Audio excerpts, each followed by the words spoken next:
Well, good afternoon and welcome once again to Ed's Orchids. Glad you could join me. This is the first video I've put on for a week, so I've just had a nice rest. So I'm raring to go. Some of the flowers are doing, or some of the plants should I say, are doing very well. I have quite a few coming into spike. A few's been in spike for a few months and done nothing. But I thought we'd just have a look at these now, because I've been asked about them quite a few times. And these are Ceologyne granulosa. And if you remember, I think it was 5-6 months ago, I split a big plant up that wasn't doing very well and repotted it. So I thought we'd just have a look at them now, because they're doing very, very well and they're really coming into bloom. Well, as you probably know, these come from the southern parts of India, and it grows as an epiphyte on trees or a lithophyte on rocks, and it has beautiful blooms. This one hasn't flowered yet, but the blooms are sort of a lovely white with lovely yellow markings on the throat. So I'm looking forward to these bursting. It won't be long now, but there's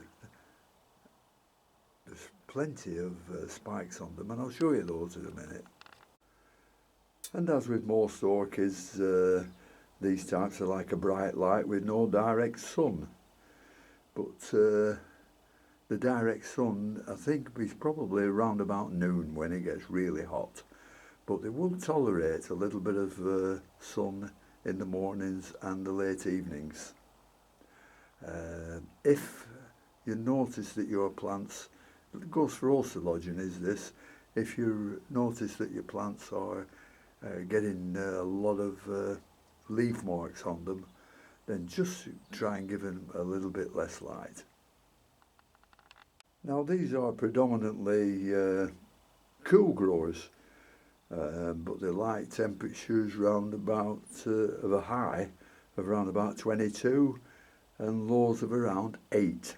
That's in the depth of winter, of course.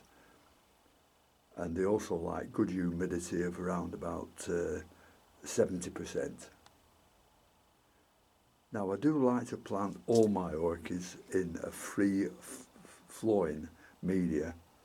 That's where as you water them, the water runs straight through the pot and out at the bottom, and it doesn't give the water chance to make pools of water in the pot and the water becomes stagnant. So that is a sure way of rotting all your roots. So make sure you use a large enough bark for this. A few polystyrene bits will do nicely, and you shouldn't have any trouble with them.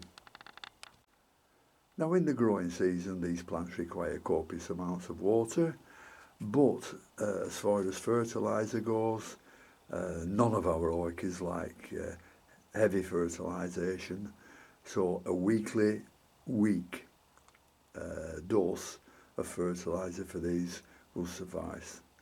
Now then, when they're coming into bloom or in bud, as these are, then I stop fertilising altogether, and this goes for most orchid plants, because if you start feeding them when they're in bud or they're in bloom, then that will cause bud blast, definitely.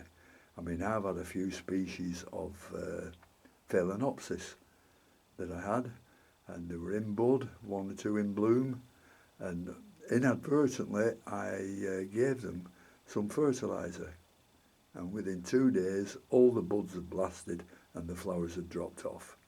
So when you get your orchids in flower or bud, just take the fertiliser away and just give them water.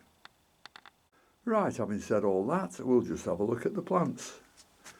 Now this is one of the smallest ones I put in. It had I think it just had the bulbs, but you can tell all these are new leaf growths, and here's the spikes that's going to form the buds, and that's only got one on, I think. Yep, that's just got one. So we'll look forward to that one. The next largest one is this one, which is also doing very well. And as you can see, this one is coming into bloom. And this also has another one coming up round here. And I don't think there's any more, but we'll have a good look. I tend to miss things these days somehow. No, that's just two on that one. And on this one, which is the biggest one of the lot, this won't be long before the blooms open. This has got one there.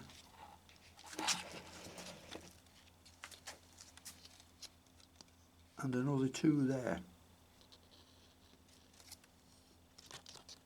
Where are they?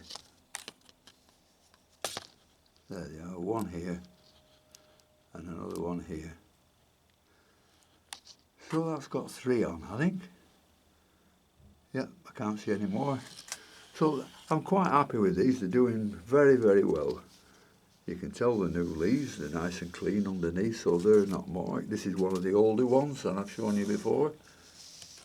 That's got really marked underneath. So there's not much more I can tell you about these plants, so I hope you've enjoyed this, and until next time when I show you some more, I'll see you later. Bye.